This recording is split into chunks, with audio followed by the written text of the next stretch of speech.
Hello, this is Jack Shitama, and today we are going to talk about the dip, which comes from the book by the same name by Seth Godin. And Godin describes the dip as the part of a journey or a project or the starting of a business or brand building where things get tough and where you have this desire to drop out.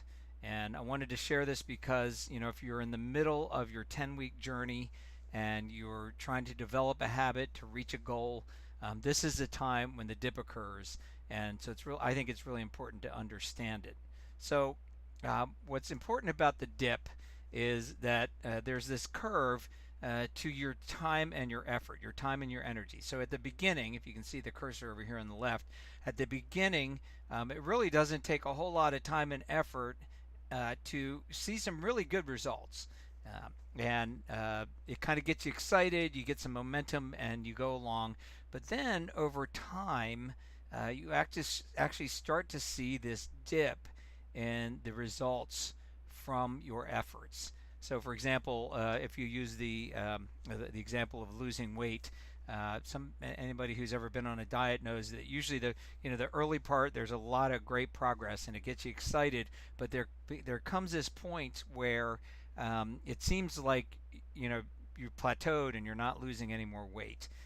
This could be true for starting a business. Early on, you're getting great results, but then you kind of plateau and it doesn't seem you're growing, your business anymore. So this is the point when most people quit because they're getting discouraged. They feel like they're not making any more progress. And what Godin says is that if you continue to sustain that effort, if you continue to show up, if you consistently take the time and put in the energy, then you're going to see these really exponential results that over time you're actually going to see even greater payback. And I think this is true. And what happens is because there's this dip, most people don't work through it. Most people don't power through it because they just they get discouraged and they don't see that their effort is worth it. And this creates scarcity, certainly in doing anything of value, in terms of creating a business or creating art. It creates scarcity because not a lot of people are willing to go through the dip. But if you think in terms of habit formation, it's true as well.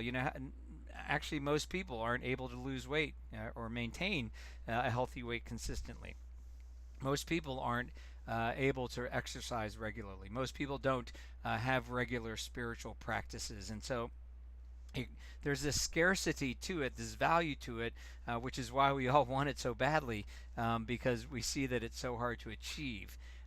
But what the dip helps us to understand is that this is actually the pivot point. This is the difference between success and failure. That if we're able to keep going, if we're able to consistently show up, then we're able to get through the dip and gain the biggest rewards.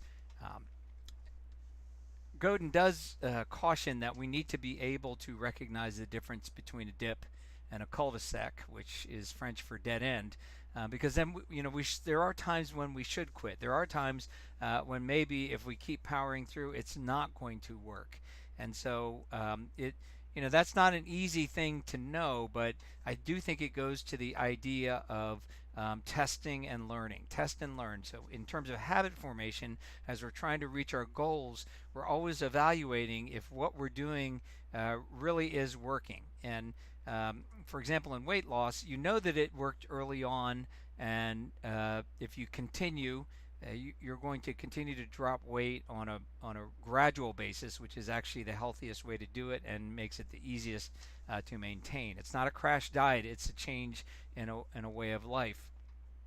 But there may be other efforts that just don't work. I have a great example.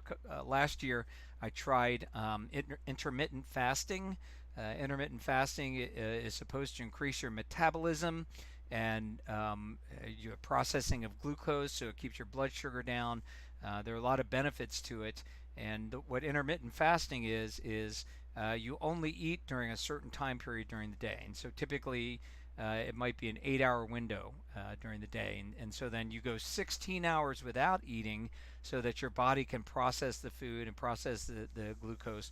Um, and that you only eat within that 8 hour time period. So what I was trying to do was eat between 11 a.m. and 7 p.m. I would only eat during that time period. So I wasn't eating breakfast, and believe it or not, it's actually not bad for you to skip breakfast, despite what people say. Um, and then I was eating lunch and I was eating dinner and snacking and doing whatever I wanted during that time period, but not going overboard, but just eating healthy. Um, what I found was that I just my mornings weren't working for me, and it wasn't that I didn't eat breakfast. It was that I kept getting a headache from not having any food at all, and so I guess you could say it was from not eating breakfast. But what I've learned over the years is that anytime I go for a period of time without eating, I get a headache. This is has made it difficult for me to develop the discipline of fasting. So I tried different things. I tried water.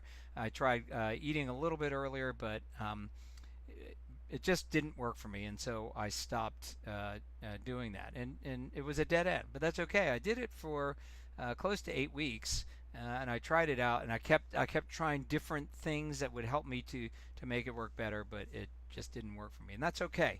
I'll find other ways to keep my metabolism up, and I just like to try things and see if they're going to work. So the dip is an important time to recognize as you're trying to develop a habit and reach a goal. And every once in a while, it's gonna be an actual dead end, and you're gonna need to pivot. You're gonna need to try something differently. But most times, especially if you're doing something that has been successful for a lot of people, you want to be able to just consistently show up through that dip to be able to give that regular effort. And in the long run, you will develop a habit that will become easier and easier to do. You'll end up doing it without thinking, and you'll start to see the real rewards from that in the long term. So until next time, keep on with your habits, keep making that consistent effort, and you'll realize the rewards in the long term.